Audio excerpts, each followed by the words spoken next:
Deus é bom. E exatamente eu quero falar para você hoje sobre nós conseguirmos manter estabilidade no meio das crises. Sabe, estarmos estáveis e seguros mesmo diante das mais terríveis crises. Isso é algo que Deus quer produzir na nossa vida. Sabe, Deus não quer que a nossa vida espiritual seja uma montanha russa, que uma hora está lá em cima, outra hora está lá embaixo. Deus não quer que isso, e a verdade é que se isso acontece no nosso espírito, isso afeta as nossas emoções. Por que as nossas emoções muitas vezes estão lá em cima, às vezes estão lá embaixo? Porque no nosso espírito, a gente não está adquirindo estabilidade e segurança. E quando houver estabilidade e segurança no nosso espírito, a respeito de que o nome de Jesus dissipa as trevas tremem diante do nome dele, quando a gente tiver essa consciência, esse entendimento, os nossos sentimentos vão se estabilizar, e a gente não vai mais entrar em depressão. Amém, gente? Amém. Porque o Senhor é bom, e a sua misericórdia, ela dura para sempre. Porque o Senhor é bom e a sua graça, o seu amor, a sua fidelidade, ela dura para sempre. Ela não se altera. E aqui no livro de Jeremias, no capítulo 29, eu me lembro que quando eu descobri esse versículo, há muitos anos atrás, eu olhei para isso e eu vibrei. Eu marquei na minha Bíblia, com aquela caneta amarela fosforescente, eu é que sei que pensamentos têm a seu respeito, diz o Senhor. São pensamentos de paz, shalom. Shalom é um conceito que fala sobre paz por dentro, paz por fora, segurança, estabilidade, vida abundante, cura, saúde, família abençoada. Eu é que sei que pensamentos têm, são pensamentos de paz e não de mal, para dar a vocês o fim que vocês desejam. Eu não conheço ninguém que esteja torcendo para ter um fracasso na vida. Ah, Deus, estou orando, manda o fracasso, meu Pai. Manda a falência, Jesus. Ninguém está orando assim. Ninguém deseja isso. Todo mundo deseja progresso, sucesso, vida abundante, família abençoada. E esse seu desejo, ele bate certinho com a vontade e o plano que Deus tem para você e para a sua vida. Amém? Numa outra versão, mas na NVI, ele diz assim: porque sou eu que conheço os planos que tenho para vocês, diz o Senhor, são planos de fazê-los prosperar e não de lhes causar danos, planos de lhes dar esperança e um futuro. Amém, gente? Amém. Esse é o plano, esse é o propósito de Deus para a vida de cada um de nós. Não o fracasso, não a miséria, não a depressão, não a angústia, mas um plano de coisas boas. O Salmo de número 11, nos versículos de 1 a 3, Davi, ele faz uma pergunta no início, ele começa dizendo o seguinte: no Senhor eu me refugio. No Senhor eu tenho uma força, uma fortaleza, eu estou debaixo das suas asas, nele eu estou seguro. Você pode levantar uma das suas mãos e dizer isso: no Senhor eu me refugio. O meu refúgio não está na bebida, no álcool, não está nas drogas, o meu refúgio não está em alguma pessoa que pode me confortar, me consolar, me ajudar, o meu refúgio está em Deus. E aí ele faz uma pergunta: como então vocês, e falando agora para aquelas pessoas que não tinham aliança com o Deus vivo, como ele, Davi, tinha, ele diz: como é que vocês então dizem à minha alma, aos meus sentimentos, fuja como um pássaro para o seu monte?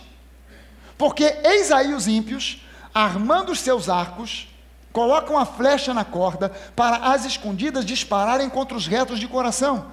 Essas flechas que ele está falando dos ímpios, são as críticas à sua crença, críticas que vêm para abalar os fundamentos da sua fé, são as críticas àquilo que você crê, as críticas àquilo que até você faz em função do reino.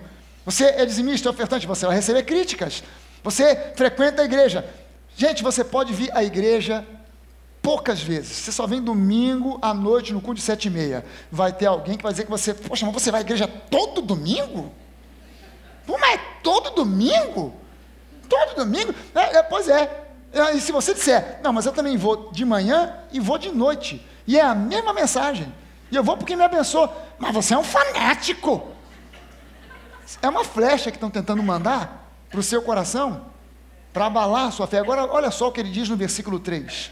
Ora, destruídos os fundamentos, se você começa a dar ouvido a essas críticas, a esses pensamentos errados, isso começa a abalar os fundamentos da sua fé. Destruídos os fundamentos, o que vai poder fazer o justo? Porque o justo viverá pela fé. Se os fundamentos da sua crença, que são a fé e a graça, forem abalados e até mesmo destruídos, e aí, como é que vai ser? Você vai viver meramente religiosidade. Você não vai viver mais aquele relacionamento íntimo, vivo, com Deus, vivo. Vai viver um relacionamento de religiosidade, de frequentar apenas igreja uma vez por mês. Porque as setas lançadas conseguiram atingir o seu coração e abalar os fundamentos da sua fé. O inimigo, ele quer destruir exatamente os fundamentos da sua fé. E ele faz isso através de pensamentos errados. Através de pensamentos errados. De conceitos errados. Sabe, quando você vem à igreja, o que você precisa é sempre ouvir, seja nessa ou em qualquer outra igreja. Se você diz assim, não, pastor, eu estou visitando aqui, mas eu sou membro da igreja A, B ou C, você tem que ter um critério de sempre estar disposto a ouvir a genuína, pura, descontaminada, verdadeira palavra de Deus. É isso que você precisa ouvir. Porque a fé, a genuína fé, a fé que move montanhas, a fé que sensibiliza a Deus, porque sem fé é impossível agradar a Deus, essa fé genuína bíblica, ela só vem através do ouvir a pregação da palavra de Cristo. Assim a fé vem pelo ouvir, e o ouvir pela pregação da palavra de Cristo, que é a palavra da graça. Sabe, se o que você ouve é puramente, não, porque no hebraico diz isso, no grego diz aquilo, e a geografia bíblica, e a arqueologia bíblica, tudo isso é muito bom, mas se você sai da igreja apenas com um monte de informações arqueológicas, históricas, geográficas, sobre o hebraico e sobre o grego, mas você não teve Jesus revelado diante dos seus olhos, o que você ouviu não vai produzir no seu coração fé, vai produzir na sua mente intelectualidade, mas não vai produzir no seu coração fé. Eu essa semana estava ouvindo um pastor, e o que ele falava, eu falei, meu Deus do céu, olha só o que esse camarada está falando. As pessoas que ouvem, talvez não consigam discernir, não consigam perceber, mas se você parar para ouvir com cuidado, o que aquele pastor dizia, nada mais era do que doutrina marxista disfarçada de evangelho. Quando eu ouvi aquilo, eu falei, isso aí não produz absolutamente fé, pelo contrário, isso aí vai ajudar o capeta a levar alguém para o inferno. Isso aqui ainda vai ajudar o capeta a produzir doença, pobreza, depressão, angústia e todo tipo de mal que ele traz do inferno, para atormentar os filhos de Deus. E é preciso entender que a palavra da fé precisa ser pregada, e existem duas vias aqui para que o milagre aconteça. Duas vias para que o milagre aconteça. Número 1, aquilo que sai do púlpito precisa ser a genuína, verdadeira, descontaminada palavra de Deus. É o que você precisa ouvir. É o que você precisa receber. Porque a fé vem pelo ouvir da palavra. Mas o outro lado, a outra parte, é que ainda que venha Jesus aqui, imagina Jesus vindo aqui para pregar. Imagina que eu anuncie para você dizendo, gente, essa semana aconteceu algo extraordinário. Eu estava em casa, preparando a mensagem para essa semana, e de repente no meu quarto apareceu um anjo, e o anjo disse, essa semana, quem vai pregar na sua igreja não é você. E eu disse ao anjo, quem será? E o anjo respondeu, Jesus em pessoa estará lá, e vai pregar. E eu anuncio para você, gente, essa noite, quem vai pregar não é o pastor Fragale, não é o pastor Bené, é Jesus em pessoa. E Jesus sobe aqui. Teria alguém melhor para pregar para você do que Jesus em pessoa? Mas se não houver no seu coração a disponibilidade de receber a palavra pregada, nada vai acontecer. É Jesus pregando a verdade das verdades. É o Filho de Deus pregando, mas se não houver um coração disponível para receber, não vai acontecer nada. Pastor, não, Jesus falando, todo mundo cai de joelho e se rende. Pois é, mas Jesus, lá atrás nos evangelhos, a mesma palavra que Jesus pregava, produzia em uns cura, libertação, vida abundante, e em outros gerava vontade de matá-lo. A mesma palavra. O sujeito ouvia a mesma palavra e um saía, caramba, eu era cego, agora estou enxergando. Eu estava oprimido por um demônio, agora eu estou liberto. E o outro olhando dizendo, nós temos que matar esse cara. A mesma palavra. Porque num coração havia abertura para receber, e no outro um coração trancado e fechado que não recebia nada. Eu não posso ser diante da palavra genuína, verdadeira, eu não posso ser como um espelho que reflete, que rebate, eu preciso ser como uma esponja que absorve. Amém? Levante uma das suas mãos então e diga, nessa noite, mais uma vez, a palavra de Deus vai provocar na minha vida uma mudança. Eu não sairei daqui do mesmo jeito que eu entrei, eu sairei daqui transformado, mais semelhante ao Senhor Jesus. Espírito Santo, eu abro o meu coração para que a semente da palavra entre e provoque uma transformação, provoque um milagre dentro de mim, em nome de Jesus. Amém? é isso que tem que acontecer. Tem que ser pregada a palavra genuína, mas tem que haver uma abertura de coração para receber essa semente, para que ela produza frutos. Sabe, Hebreus capítulo 12, nos versículos 18 a 29, diz assim: vocês não chegaram ao monte que se podia tocar. O contexto aqui é o seguinte: essa epístola, escrita aos Hebreus, creio eu, ninguém sabe quem é o autor da epístola, mas eu acredito que foi o apóstolo Paulo, porque a linguagem da epístola é extremamente paulina, uma linguagem bem do apóstolo Paulo. Se não foi o apóstolo Paulo, no mínimo, creio eu que foi algum discípulo dele, Timóteo, Lucas, alguém que andava no círculo próximo de Paulo, que conhecia muito bem o que ele pregava. E essa epístola é uma epístola anti-judaizante. A grande maioria das epístolas são ou antignósticas ou anti-judaizantes. Essa foi a razão pela qual as epístolas foram escritas, para combater as heresias que estavam entrando nas igrejas, que estavam tentando penetrar as igrejas.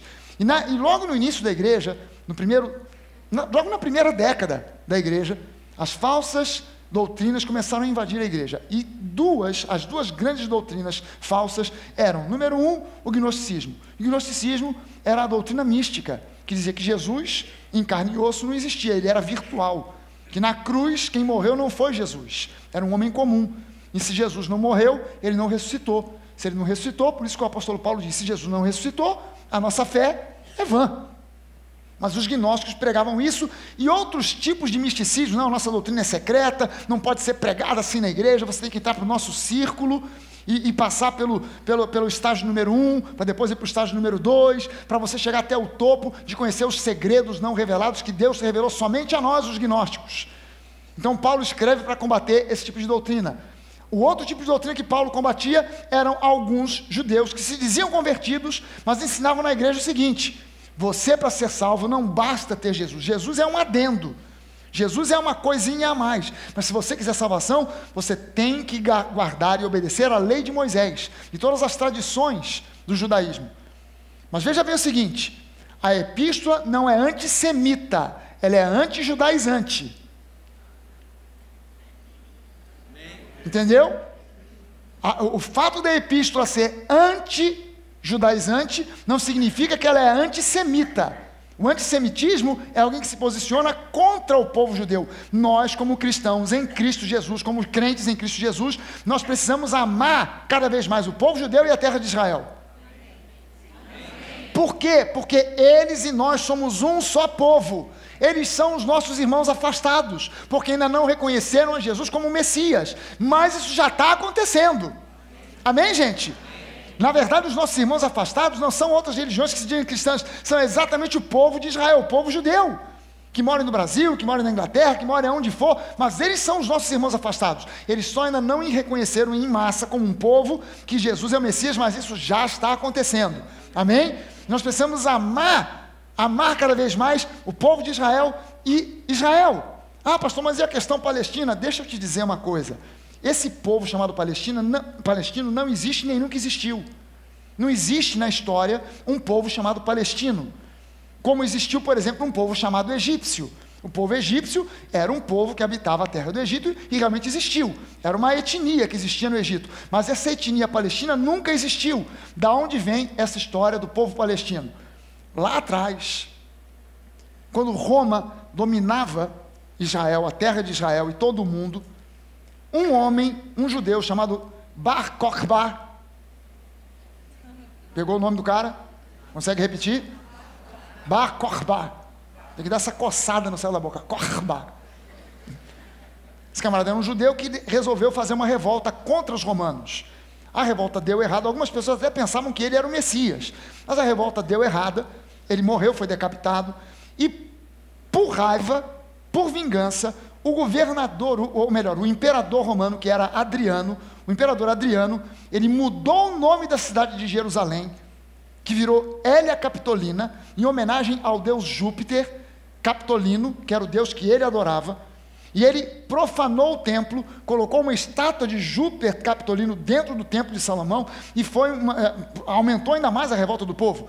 Então ele mudou o nome de Jerusalém para Hélia Capitolina, em homenagem a Júpiter Capitolino, e mudou o nome daquela região de Judeia para Palestina. E ele fez isso como um castigo contra os judeus, porque o nome Palestina vem de Filistina, a terra dos filisteus. Como os filisteus eram um povo inimigo do povo de Israel, tradicionalmente, naquela época, os filisteus já não existiam mais. Como povo, eles já tinham sido extintos. Mas Adriano, como vingança de Pinimba, ele botou o nome daquela terra, então, de Filistina, Palestina. Palestina, mas um povo palestino nunca existiu. Quem são os palestinos? Eles, na verdade, são árabes, como aqueles que moram no Egito hoje, não são egípcios. Aquele povo egípcio da época de Moisés foi extinto, acabou, como não existem hoje mais heteus, heveus, jebuseus, os filisteus já não existem mais, e nunca existiu um povo palestino, eles são árabes, como aqueles que moram no Egito hoje são árabes, são descendentes de Ismael, o primeiro filho de Abraão. Amém, gente? Então é preciso entender isso, para que você não fique, mas o povo palestino. Entenda uma coisa, Israel nunca, jamais, em tempo algum, atacou aos palestinos. Quando você ouve uma notícia dizendo que Israel mandou bomba em cima dos palestinos, é porque primeiro eles mandaram tiro, bomba para o lado de cá. Se você não sabe disso, todo santo dia vem dezenas de bombas, de mísseis, da Palestina, dos palestinos, da faixa de Gaza, da Jordânia, vem uma série de bombas, de mísseis enviados contra Israel, e só não cai lá, e só não faz um estrago, porque Israel tem um sistema antimísseis mais avançado do mundo, e quando eles resolvem responder, o mundo todo, Israel está perseguindo os palestinos. Israel não persegue os palestinos, tem milhares de palestinos vivendo em Jerusalém, pacificamente, sem problema nenhum, trabalhando, convivendo, sem problema nenhum. O povo de Israel não tem problema nenhum em recebê-los, amá-los e dar emprego até para eles. Mas existe um conceito completamente errado, que fala que nós temos que odiar Israel porque eles são anti-palestinos. Não, o povo palestino, para começar, não existe. Eles são árabes. E o povo de Israel é um povo que nós, como igreja, precisamos aprender a amar. E a gente, para amá-los, precisa se informar para saber o que é a verdade. Amém. Amém. Amém. Tá? Olha para a pessoa que está do seu lado, diz para ela assim, shalom. Shabbat shalom. Descanso e paz. Shabbat shalom. Descansa e entra na paz. Tenha paz e entra no descanso. Shabbat shalom. Amém?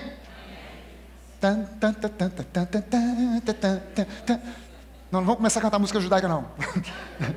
Paulo estava escrevendo justamente para combater aqueles que tentavam trazer para dentro da igreja a religião, as tradições judaicas, a lei de Moisés. Vocês, a igreja, não chegaram ao monte que se podia tocar, falando aqui sobre o monte Sinai, que estava em chamas. Nem as trevas, a escuridão, nem a tempestade, ao soar de trombeta e ao som de palavras traz, que ao ouvirem, que os ouvintes rogaram que nada mais lhes fosse dito, pois não podiam suportar o que lhes estava sendo ordenado. E o que estava sendo ordenado era, até um animal se tocar no monte deve ser apedrejado. O que Paulo está descrevendo aqui, creio eu, Paulo estava descrevendo, era a chegada do povo de Israel, saído da escravidão do Egito, à beira do monte Sinai. E o que eles viram ali foi uma cena assustadora. O monte Sinai em chamas, o pico do monte em chamas, uma nuvem escura cobrindo toda aquela região, raios, trovões, som de trombetas, a voz de Deus como uma voz que assustava todo mundo, e eles, não, o que o Senhor disser a gente vai fazer. Eles em medo, em temor, porque o que eles viam era temível, era terrível. E aí ele diz isso, o que eles ouviram, até um animal, se cruzar a linha e chegar perto do monte, vai ser apedrejado, não pode chegar próximo. O espetáculo era tão terrível, que até Moisés disse, estou apavorado e trêmulo. Até Moisés, que era o cara que tinha contato com Deus, que tinha intimidade com Deus, estava ali, tremendo diante daquele espetáculo, diante daquela situação, diante daquela nuvem, com raios, trovões, aquele som de trombetas tocando, e a voz de Deus assustando todo mundo. Até Moisés temia, até Moisés tremia diante daquilo. E essa é a razão porque as pessoas que vivem debaixo do peso da lei, do legalismo, acabam deprimidas, confusas e temerosas. Lembre-se do seguinte, o temor, o medo, vem para destruir os fundamentos da sua fé. E se os fundamentos foram destruídos, como é que vai viver o justo? Como é que será a vida do justo? E eu coloquei a palavra temor de propósito, porque a igreja hoje não entende o que é temor. Tem muita gente pregando por aí o temor de Deus, mas o temor de Deus que se prega normalmente é um temor ligado à questão da antiga aliança. E na antiga aliança, temor estava associado a medo. Não era um temor no sentido, eu já vi pastor dizendo, não, temor é respeito. Não, na antiga aliança, temor era medo mesmo. As pessoas obedeciam à lei por quê? Porque elas tinham medo. Tinham medo. Cara, se eu não obedecer, pode vir uma praga, pode vir uma maldição, de repente pode morrer alguém na minha família, posso eu morrer, então eu obedeço, porque eu tenho medo das consequências da desobediência à lei. Na nova aliança, a Bíblia diz que o amor, o verdadeiro amor, lança fora todo o medo. Na nova aliança, temor a Deus não se baseia mais em medo, se baseia agora no fato de que Ele é um grande Deus, o Deus entre todos os deuses, o Senhor dos senhores, o Rei dos reis, o Deus de todo o universo, que merece a minha admiração, o meu louvor, que merece toda exaltação, e eu agora não tenho temor em medo, mas eu tenho temor em admiração por aquilo que Deus é. Amém? Amém? Se no Antigo Testamento Deus não permitia que nem mesmo um animal tocasse no monte, o Monte Sinai, o monte da lei, você acha que hoje é possível viver debaixo da lei e não ser atingido pelos dardos inflamados? Você acha que dá? Se no Antigo Testamento não podia nem tocar no monte, você acha que hoje iria dar certo? Hoje iria dar alguma coisa de bom? É óbvio que não. Veja que Moisés, o homem mais manso da sua geração, o melhor entre todos eles, estava aterrado e trêmulo. Por que Moisés estava aterrorizado e trêmulo diante daquele quadro? Porque a lei sempre condenará o melhor que possa haver entre nós. Sabe, se nós fizéssemos uma enquete aqui, para saber quem moralmente, espiritualmente, filosoficamente, em todos os sentidos, é o melhor entre nós, a modéstia me impede de dizer que sou eu. Mas se nós fizéssemos uma enquete e concluíssemos, não, realmente o melhor entre nós é o pastor Manuel.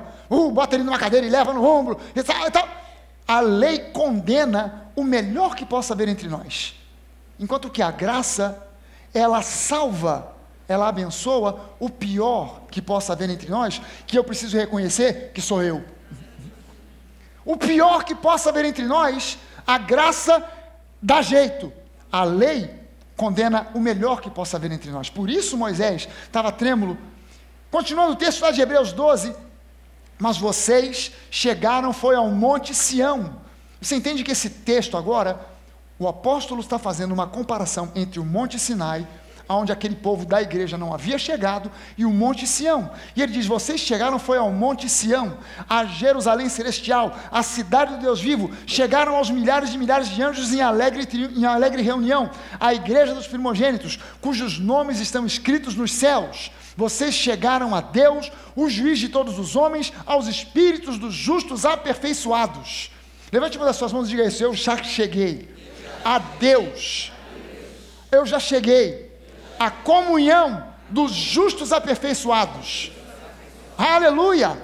Isso é quem você é. É a respeito de você que esse texto está falando. Amém, gente? Mesmo no Antigo Testamento, Deus se mudou de um monte, que era o Monte Sinai, para um outro monte, que era o Monte Sião. E Davi fala sobre isso. Por que então que tantos insistem em permanecer no monte da lei, o Sinai, e ainda querem levar outros juntos com ele? Por que isso? Porque se você prestar atenção no texto de Êxodo, o Monte Sinai, o Monte da Lei, é um lugar de morte. É um lugar de morte. Se alguém cruzar a linha e tocar no monte, vai morrer apedrejado.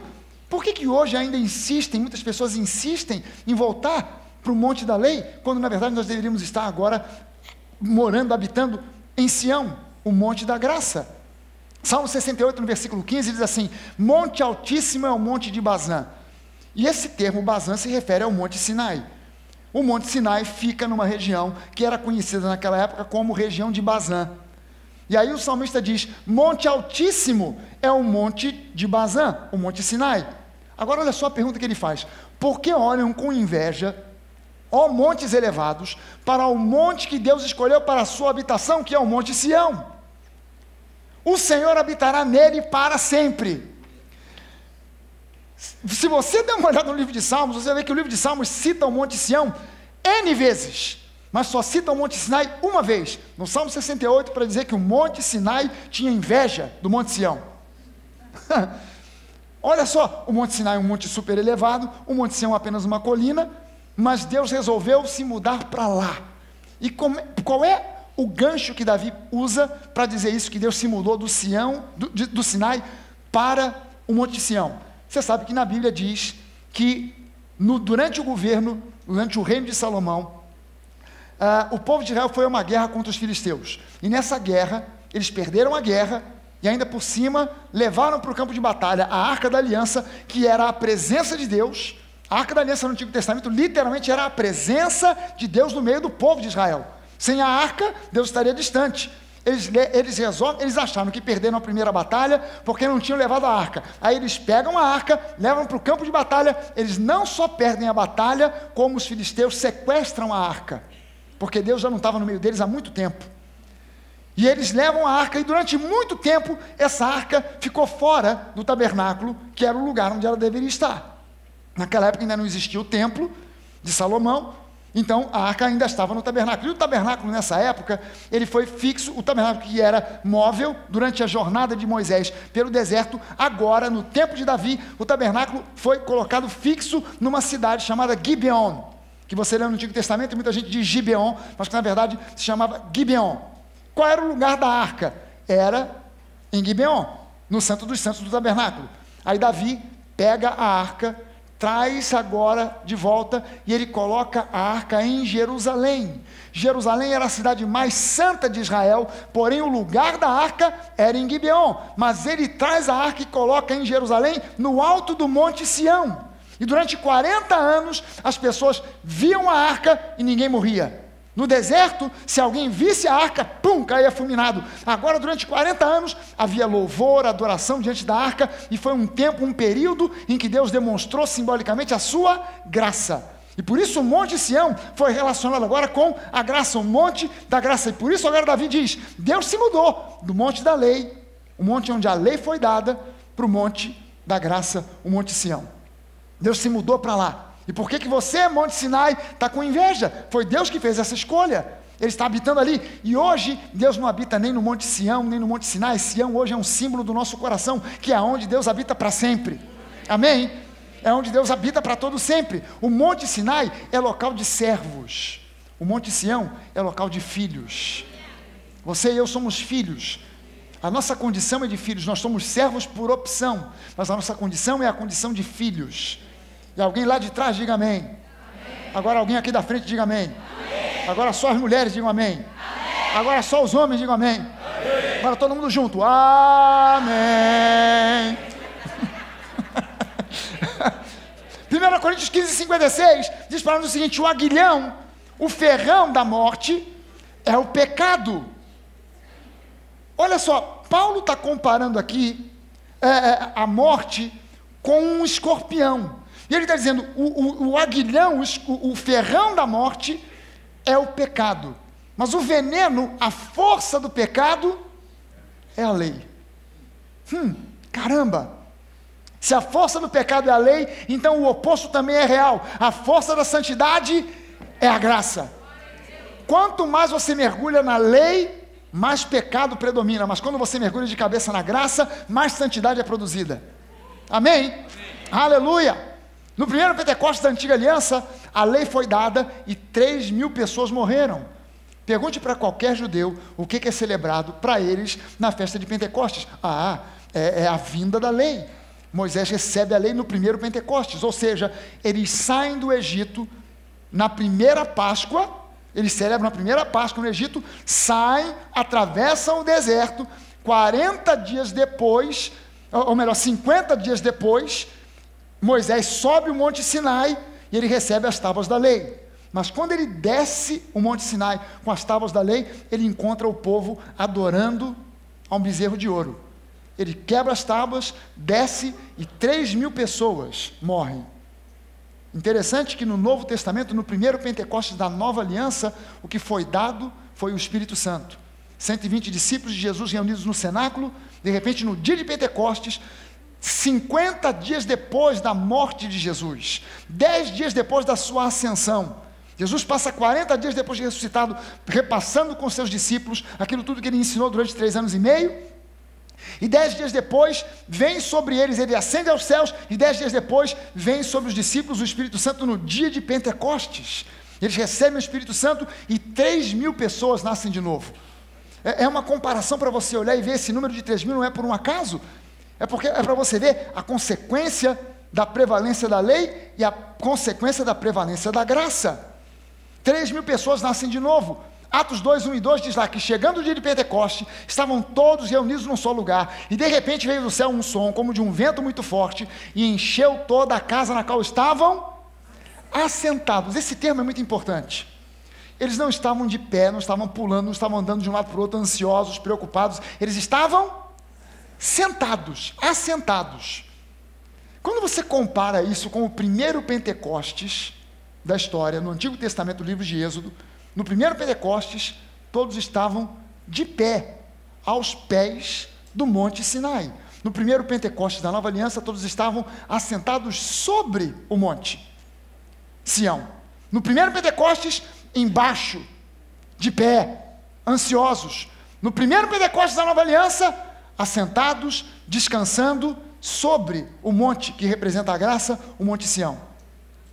Ou seja, o convite da graça para você é: entre no descanso e desfrute daquilo que o Espírito Santo tem para fazer por você. Na ansiedade, a ansiedade é da lei. Na nova aliança, Deus te convida para o descanso. Aleluia! Êxodo 19, 16 e 17, ao amanhecer do terceiro dia houve trovões e raios, uma densa nuvem cobriu o monte e uma trombeta ressoou fortemente. Todos no acampamento tremeram de medo. Moisés levou o povo para fora do acampamento para encontrar-se com Deus, e eles ficaram ao pé do monte. No primeiro Pentecostes da Antiga Aliança, o povo ficou fora do arraial, de pé, ao pé do monte, debaixo de uma nuvem de juízo. No primeiro Pentecostes da Nova Aliança, os discípulos estavam sentados, reunidos debaixo de um teto acolhedor, debaixo de uma nuvem de glória. E é debaixo dessa nuvem que a igreja precisa andar. Não debaixo de uma nuvem de juízo, mas debaixo de uma nuvem de glória. Amém, gente? Moisés voltou, convocou as autoridades do povo e lhes expôs tudo que o Senhor havia lhe mandado falar. O povo todo respondeu unânime: faremos tudo o que o Senhor ordenou. E Moisés levou ao Senhor, ali saiu junto, mas ele não levou para a senhora, ele levou ao Senhor a resposta do povo. Disse o Senhor a Moisés, agora olha só o que Deus disse para Moisés, depois de dada a lei: Moisés, eu virei a você numa densa nuvem, uma nuvem escura, a fim de que o povo, ouvindo-me falar com você, passe a confiar sempre em você. Prestou atenção nisso? Moisés, eu vou falar com você, mas eu vou falar de um modo bem assustador, que é para o povo se conscientizar que eu estou falando com você, e aí com base no temor, eles vão dar ouvidos a você, que é um homem falho, com defeitos, cheio de problema, mas eles vão ouvir você. Agora compara isso com o que diz Mateus no capítulo 17, versículo 5. Enquanto Pedro ainda falava, isso aqui é Jesus, Pedro, Tiago e João, no alto do monte. Jesus começa a sofrer uma transfiguração, e enquanto Pedro ainda falava: Jesus, é bom estarmos nesse lugar, vamos fazer aqui 3 tendas, uma para você, uma para Moisés, uma nuvem resplandecente. Você reparou a diferença? Lá em Êxodo, uma nuvem densa, uma nuvem escura. Aqui uma nuvem resplandecente, ou seja, uma nuvem luminosa os envolveu, e dessa nuvem saiu uma voz que dizia: este é o meu Filho amado, em quem eu me comprazo, em quem eu me agrado. Deem ouvidos a ele. Na lei, ouçam o que Moisés, um homem falho, tem para dizer. Na nova aliança, ouçam o que Jesus, o meu Filho perfeito e amado, tem para dizer. Na nova aliança, o nosso ouvido não está aberto para homens, mas para a direção do Espírito Santo. Porque se aquilo que os homens falam bate com o que o Espírito Santo fala na palavra, amém. Se aquilo que o homem diz é mera opinião humana, eu jogo fora. Eu não posso ser manipulado por ideias e pensamentos humanos. Eu preciso ser dirigido pelo Espírito de Deus, que fala comigo em primeiro lugar pela sua palavra. Amém? Primeira fonte de direção que eu tenho do Espírito Santo na minha vida, e todo crente precisa ser dirigido pelo Espírito Santo, é a palavra de Deus. Amém? Agora, quantas pessoas estavam reunidas no primeiro Pentecostes da Nova Aliança? Quantas eram? Já está a cola ali, gente. Eu já botei a cola ali para você. 120. Agora, você entende que números na Bíblia têm significado? Você consegue entender que número na Bíblia não aparece à toa? Olha só, 1 significa unidade, 2 é concordância ou divisão, dependendo do contexto, 3 é uma obra completa, é o número da ressurreição, 4 é o número da terra, da criação, 5 é o número que representa graça, 6 é o número que representa o homem, 7 é um número que representa perfeição, 8 fala de um novo começo, 8 pessoas saíram vivas da arca de Noé, o mundo todo pereceu, mas eles foram preservados, fala de um novo começo, 9 é o número do Espírito Santo, são 9 os elementos do fruto do Espírito, são 9 os dons do Espírito Santo, dependendo do contexto, 9 também pode significar juízo, 10 é o número que significa lei, ordem, e 120? O que significa 120? 120 é um número que aparece pela primeira vez em Gênesis 6, 3. E esse texto diz o seguinte: então disse o Senhor, por causa da perversidade do homem, o meu espírito não contenderá com ele para sempre. Ele só viverá 120 anos. Olha só o que Deus está dizendo.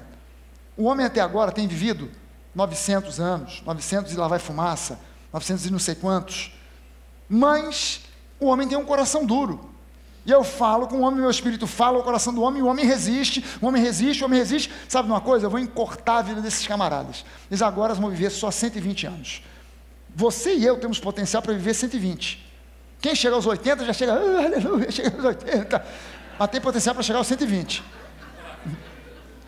Porque esse foi o limite que Deus colocou. Por que não chega até os 120? Por causa da dureza do coração, porque ele disse, eu vou limitar a vida do homem a 120, porque eu não quero mais que o meu Espírito Santo fique ali lutando, sem obter resultado. E o que o número 120 significa? O fim da carne e o início da ação do Espírito. O fim da carne e o início da ação do Espírito. Não é por outra razão que no dia de Pentecostes o que veio sobre aqueles 120 foi o Espírito Santo. Até então eles obedeciam a lei, e a lei se obedece na carne. Agora veio sobre eles o Espírito Santo, e agora quem recebe o Espírito Santo é dirigido pela lei?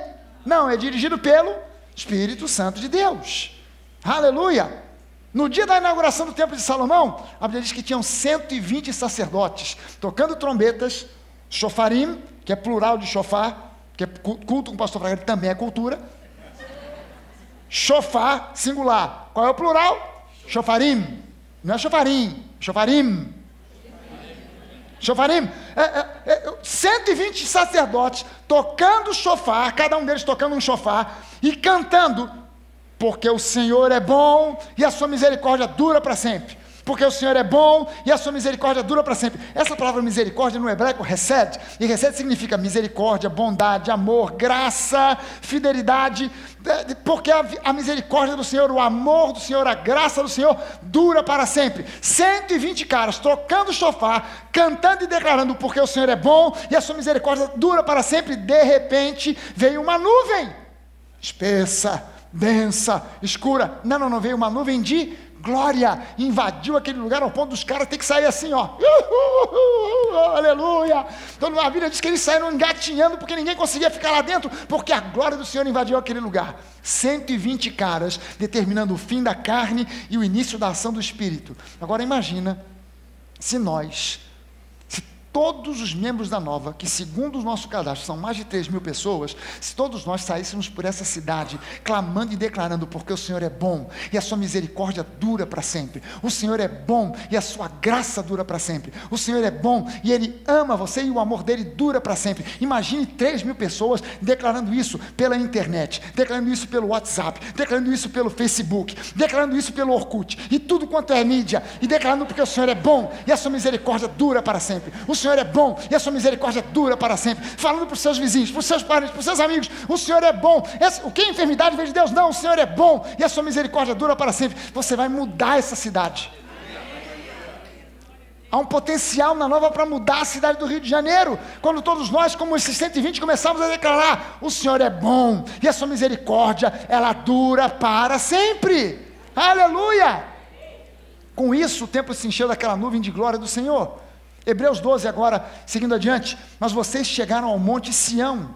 Vocês não chegaram ao monte terrível, ao monte da lei. Vocês chegaram ao monte Sião, a Jerusalém celestial, a cidade do Deus vivo. Chegaram aos milhares de anjos em alegre reunião, à igreja dos primogênitos, cujos nomes estão escritos nos céus. Vocês chegaram a Deus, o juiz de todos os homens, aos espíritos dos justos aperfeiçoados, e a Jesus, o mediador de uma nova aliança, e ao sangue aspergido, que fala melhor do que o sangue de Abel. Algumas semanas atrás eu disse para você aqui que o sangue tem uma voz. O sangue tem uma voz. O que o sangue de Abel clamava? Qual era a voz do sangue de Abel? Deus, eu fui covardemente assassinado. Meu irmão me pegou pelas costas, distraído, e me matou. É olho por olho, dente por dente. Então eu estou clamando que o meu sangue seja vingado. Mas a Bíblia diz agora que o sangue de Jesus fala de coisas superiores ao sangue de Abel. O que o sangue de Jesus fala? O que o sangue de Jesus clama? O sangue de Jesus fala de misericórdia, perdão, cura, justificação. Aleluia! Você pode levantar uma das suas mãos e dizer isso? O sangue de Jesus declarou sobre a minha vida misericórdia, graça, perdão, cura, justificação. Diga isso: eu sou uma nova criatura em Cristo. Eu fui redimido, eu fui remido, eu fui justificado. Eu sou um filho amado, eu sou um abençoado do Deus vivo. Aleluia! Você pode dar uma salva de palmas ao nosso Deus por causa disso? Agora, olha só o alerta que o escritor de Hebreus faz para nós. Ele diz: cuidado, não rejeitem aquele que fala. Quem é aquele que fala? É o apóstolo Paulo? Não. No início do livro de Hebreus, ele abre Hebreus dizendo o seguinte: Deus, em tempos passados, falou aos nossos pais de muitas maneiras, pelos profetas e etc e tal. Mas hoje, ele nos fala em Jesus, através de Jesus. Então não rejeitem aquele que fala. Se os que recusaram a ouvir aquele que os advertia na terra não escaparam, Moisés, que os advertia, se aqueles que não deram ouvidos a Moisés não escaparam, quanto mais nós, se nos desviarmos daquele que nos adverte dos céus.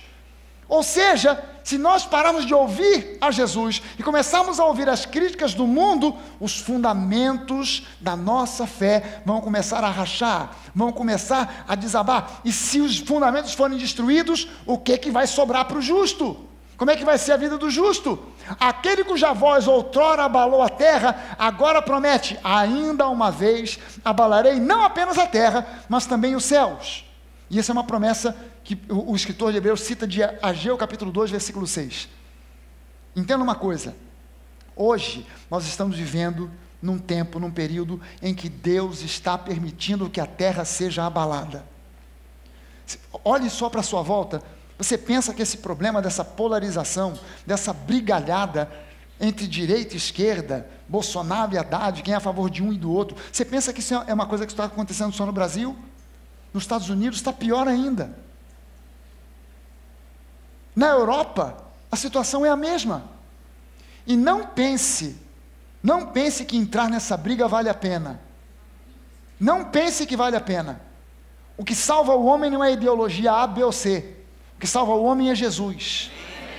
Não pense que entrar nessa briga vale a pena. Eu tenho visto que desde o início dessa história da eleição, as pessoas começaram a se definir: não, eu sou pelo Bolsonaro, eu sou do Haddad, não, esse negócio, não, você vai votar no Bolsonaro, que absurdo, PT, que é, etc e tal. E as pessoas desaprenderam, não é só no Brasil não, as pessoas no mundo, elas desaprenderam a conversar e a debater.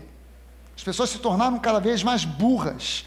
O mundo hoje, presta atenção em como o mundo emburreceu, como as pessoas emburreceram.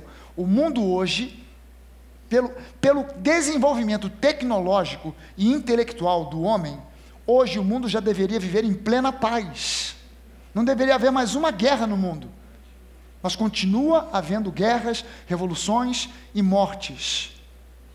Porque o sistema desse mundo não tem remédio. Não há sistema político no mundo, de direita ou de esquerda, que possa salvar esse mundo. A destruição desse mundo é iminente. Não tem remédio. Vá ao livro de Apocalipse, você vai ver que o João, ele se refere ao mundo usando um nome código. A Babilônia. A Babilônia é um nome código para se referir ao mundo. E o apóstolo João mostra para nós que o destino da Babilônia é a destruição. Por quê? Porque o homem, com seu coração duro, não aceita aquilo que Deus tem para ele. O mundo hoje produz alimento suficiente para alimentar toda a humanidade 3 vezes. Nós podíamos ter o triplo de habitantes na Terra, e ainda assim ninguém passaria fome com a quantidade de alimentos que o mundo produz hoje. Mas tem gente morrendo de fome no mundo. Como é que pode? Por quê? Porque o camarada produz batata e diz, não, produzimos demais. O que a gente faz com o excesso? Taca no fogo. Dá para os pobres? Dá para quem tem fome? Não, taca no fogo. Para quê? Para manter o preço da batata elevado. Produzimos leite além da conta. O que a gente faz com esse leite que a gente produziu além da conta? Dá para os pobres? Dá para quem tem fome? Não, não. Ao invés de regar as plantas com água, rega com leite. Para manter o leite nos preços que nós queremos. Isso é o coração endurecido do homem. Porque deveria já, nós produzimos, a terra produz alimento para alimentar o triplo. Tem gente que pensa, não, se aumentar a população mundial, vai ter gente morrendo de fome. Nós podemos ter o triplo de habitantes na terra, que ainda produzimos alimento suficiente para alimentar todo mundo, sem problema algum. Mas por que ainda a gente morre de fome? Porque o mundo, tecnologicamente, cientificamente, intelectualmente, progrediu, mas moralmente, progrediu. Nós vivemos hoje numa sociedade que é tão ruim, tão corrupta quanto Sodoma e Gomorra. E é isso que Deus está dizendo, eu vou permitir que a terra seja abalada. E nós estamos vivendo num tempo em que a terra está sendo abalada. A terra está sendo abalada politicamente, socialmente, e os crentes entraram nessa pilha. E eu vi crentes burramente brigando com irmãos e amigos, desfazendo amizades por causa de Haddad ou de Bolsonaro. Tenha paciência, por favor, pelo amor de Deus. As pessoas, elas perderam a habilidade de sentar, não importa que tipo de filosofia ou doutrina política você defenda, é perfeitamente possível você sentar com alguém e inteligentemente apresentar os argumentos de direita, os argumentos de esquerda, e ainda assim tomarem um café, um chopp, um vinho juntos e saírem ainda sendo amigos. Mas as pessoas perderam essa capacidade. E elas entendem hoje que se você vota em um ou vota no outro, você é meu inimigo. Então eu não falo mais com você. As pessoas concluem coisas baseadas nesse tipo de pensamento. No domingo da eleição, por um acaso, eu vim no culto da noite com uma camisa xadrez, cuja cor predominante era vermelha. Aí já teve gente... Pastor Fragari está mandando alguma mensagem? Esse negócio de vermelho? Como é que é? Pastor Fragari veio ao culto de vermelho. Qual é? O que isso significa? Nada. Significa que eu peguei no meu armário uma camisa vermelha e não uma azul. Aleluia. Só isso. Mas as pessoas já concluem baseadas nessas coisas. Há pessoas que dizem absurdos sobre a nova. Já tem pessoas dizendo assim, não, eu não sou da nova, porque na nova só tem branco. Não tem negro, é o pessoal só de elite. Falei, como é que é? Todo mundo na nova vota no Bolsonaro e só tem branco lá. Como é que só tem branco? Quer dizer que essas duas aqui são o quê? É verde? A cor dessa menina é o quê? É roxa? Porque a gente aqui em cima na plataforma sobre um monte de gente que é negro, é pardo, é branco, é amarelo, é verde, é todo mundo. Sobe aqui meio com fome, está meio verde, mas canta assim mesmo. Não, mas todo mundo vota no Bolsonaro. Já fizeram essa pesquisa e não me falaram. Fizeram essa enquete, eu não estava sabendo. Ninguém me falou nada. Já aconteceu isso? Não fiquei sabendo. De você passar na porta e alguém com uma tabureta, Haddad ou Bolsonaro? Haddad ou Bolsonaro? Haddad ou Bolsonaro? Aconteceu isso? Eu não estou sabendo. Por quê? Porque você é livre para votar em quem você quiser. Você tem que ter liberdade para isso. E se você vota em A ou em B, eu voto em C ou D, isso não faz de você meu inimigo, eu não tenho que bater boca com você, não falo mais. Isso é uma burrice. É isso que o mundo quer. E quando a gente entra nessa pilha, não pense, se você abraça uma ideologia política qualquer, seja de esquerda, seja de direita, quando essa ideologia prevalecer, o primeiro a dançar vamos ser nós, a igreja. Presta atenção nisso. Há um pastor da época da Segunda Guerra que escreveu um poema. Ele disse: primeiro os nazistas vieram buscar os judeus, eu não falei nada. Depois vieram buscar os artistas, eu não falei nada. Depois vieram buscar os homossexuais, eu não falei nada. Depois vieram me buscar, e já não havia ninguém para falar nada por mim. Seja de direita ou de esquerda, se um desses sistemas prevalece, o primeiro a dançar é você e eu. Aqui no Brasil, eu estava assistindo uns vídeos, num vídeo, um grupo de pessoas protestando, Lula livre, Lula livre. Eu não estou nem aí para dizer Lula livre, se está preso, se está certo, se não está, quem julga isso é a justiça. Mas quem acredita que ele deve estar livre tem todo o direito de ir para a rua e protestar, Lula livre. Mas no meio do protesto Lula livre, tinha um cartaz enorme, escrito, morte aos cristãos. O que o cristão tem a ver com a prisão do Lula? Por ser cristão. Eu vi um vídeo de um protesto numa cidade que me parecia ser São Paulo. E o grupo passava protestando, não me lembro exatamente o que era. Tipo, ele não, ele sim, não sei o que era. Um negócio desse. O pessoal caminhando. De repente, no meio do grupo, eles passam na porta de uma igreja, tem um muro da igreja, alguém sai com uma lata de spray e com uma tinta vermelha, escreve no muro da igreja: Deus é gay. O que a igreja tem a ver com ele não, ele sim? Ah, mas a igreja é homofóbica. De onde que tiraram isso? Eu nunca vi igreja alguma, por mais radical e esquisita que seja, algum pastor subindo no púlpito dizendo: meus irmãos, os gays estão barrados na porta dessa igreja. Se declare logo, saia do armário, que nós queremos saber quem é. Nunca vi. Pastor radical, que eu nem suporto ouvir pregar, mas nunca ouvi nenhum dizer: não, nós somos contra os gays, somos homofóbicos, assumimos mesmo. Nunca vi isso, mas o mundo já joga isso para cima da gente. Nunca vi a igreja rejeitar ninguém, por ideologia política, por comportamento sexual, ou o que seja. Mas o mundo quer jogar esse tipo de cartaz em cima da gente. E o primeiro a dançar, quando esse tipo de pensamento radical prevalece, o primeiro a dançar somos nós. Entenda o seguinte: o mundo não dará a você mais honra do que deu a Jesus. O mundo não dará para você mais honra do que deu a Jesus. E a honra que o mundo deu a Jesus foi uma cruz. O mundo não vai dar para você uma honra maior do que deu a Ele. Nós estamos nesse mundo, mas nós não somos desse mundo. Você tem o direito de pensar, refletir, ler, ter ideologia, concordar com essa ideologia ou com aquela, mas acima das ideologias está o nosso Deus. Está a palavra do nosso Deus. O mundo ilude as pessoas. Imagine all the people living in peace. Mentira! Isso nunca vai acontecer. Porque o homem nunca, quando a gente se junta num grupo, no mundo, os grupos se juntam, não, vamos fazer um grupo pela paz. Vai ter sempre um no meio que vai olhar e vai dizer: é a minha oportunidade de ser o líder desse grupo. E eu vou me destacar aqui.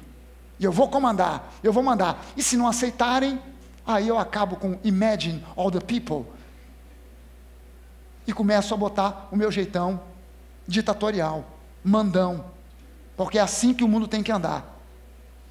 E a igreja é a primeira a dançar. O nosso Deus, entenda uma coisa de uma vez por todas. Não importa o sistema desse mundo, nós estamos debaixo das nuvens da proteção das mãos do nosso Deus. Deus é quem guarda a nossa vida.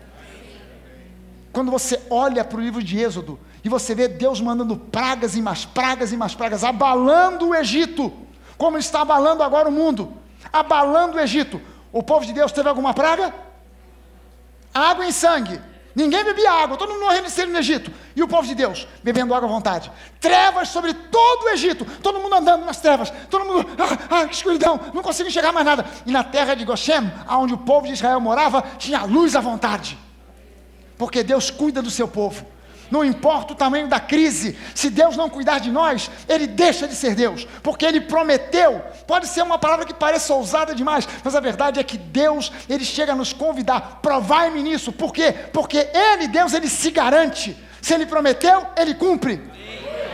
Eu não estou confiando em homem algum. Na lei, Moisés, eu vou falar com vocês, o povo vai ver, porque eu falando com você, eles vão confiar em você. Na nova aliança, esse é o meu filho amado, a Ele ouvi, o Senhor é o meu pastor, nada me faltará. Eu ouço, eu quero ouvir Jesus dizendo isso para mim no meu ouvido todo santo dia: eu sou o teu pastor, nada te faltará. Eu quero ouvir Jesus falando no meu ouvido todo dia: eu te guio, eu te oriento, eu te guardo, vai nessa. O projeto pode parecer aos olhos dos homens que vai ser um fracasso, mas eu te conduzo com a minha mão forte e eu vou fazer você chegar até o lugar de vitória. Eu creio nisso. Eu quero ouvir a voz de Jesus dizendo para você: eu vou abençoar a sua família, eu vou abençoar a sua casa, eu vou abençoar os seus filhos, eu vou abençoar o trabalho das suas mãos, eu não te abandonarei até o final dos tempos, eis que estou convosco até a consumação dos séculos. Esse é o nosso Deus. Você pode ficar de pé? Aleluia. Por isso, recebendo nós um reino inabalável, um reino inabalável. O mundo está sendo abalado, mas o reino ao qual a gente pertence é um reino inabalável. Retenhamos a graça, retenhamos a graça, retenhamos a graça através da qual sirvamos de modo agradável. Meu irmão, a âncora que mantém o reino na nossa vida é a graça. Retenhamos a graça, porque através dela nós vamos servir a Deus nesse reino inabalável, de modo agradável, com reverência e santo temor. Aleluia! Porque o nosso Deus é fogo consumidor. Essa última frase, ela é tão mal interpretada. As pessoas leem essa frase pensando assim: olha, abre o teu olho, cuidado, Deus é fogo consumidor, Ele vai vir para cima de você e vai te fulminar. Não, entenda o seguinte: essa é uma expressão do Antigo Testamento, baseado em fatos do Antigo Testamento. Deus é fogo consumidor, mas olha só, em 100% das vezes em que no Antigo Testamento Deus se manifestou como um fogo, sempre acontecia o seguinte: o que não era de Deus era consumido, destruído. Deus mandou fogo sobre Sodoma e Gomorra, não sobrou pedra sobre pedra, mas aquilo que era de Deus, Deus mandava fogo e aquilo era avivado. Sadraque, Mesaque e Abednego, 3 homens, 3 rapazes do povo de Deus, foram jogados dentro do fogo, e lá dentro não aconteceu nada, pelo contrário, eles olharam lá para dentro, a fornalha que tinha sido levantada para ficar 10 vezes mais forte, eles olharam lá para dentro e não tinha mais 3, tinha um 4º homem andando com eles. Você já viu aquele plástico que muitos carros carregam? Este carro está protegido pelo 4º homem da fornalha. Quem olha não entende nada, né? Que 4º homem que é protegido? Que companhia de segurança é essa? O homem da fornalha? Estão entendendo esse negócio? O carro protegido é uma referência. O mundo não entende nada daquilo, aquilo ali é... Mas quando na Bíblia fala que esses 3 jovens foram jogados dentro do fogo, eles disseram: quer saber de uma coisa? Nós não vamos nos curvar diante do Deus de vocês. Vocês vão ser lançados na fornalha. Olha, paciência. Se Deus quiser que a gente viva, a gente viverá. Se Ele não quiser que a gente viva, nós vamos morrer. Mas nos curvar ao Deus de vocês, nós não vamos. Jogaram os caras lá dentro. Aí Jesus se manifesta lá dentro da fornalha e deve ter batido um papo com os caras. E aí, gente, beleza aqui dentro? Calorzinho? O que vocês querem? Quer aumente a temperatura ou baixa? Eu que controlo tudo isso. Sou eu que controlo o universo. Vocês querem o quê? Querem sentir calor ou frio? Jesus, vai controlando aí, tá numa boa, tá tudo certo. Olha, vocês vão sair daqui de dentro dessa fornalha, não vai ter nem cheiro de fumaça na roupa de vocês. E os caras, quando saíram lá de dentro, eles entraram temendo pela própria vida. Quando eles saíram, até o próprio rei Nabucodonosor: realmente só o Senhor é Deus. Esse é o nosso Deus. Esse é o nosso Deus. Esse é o nosso Deus.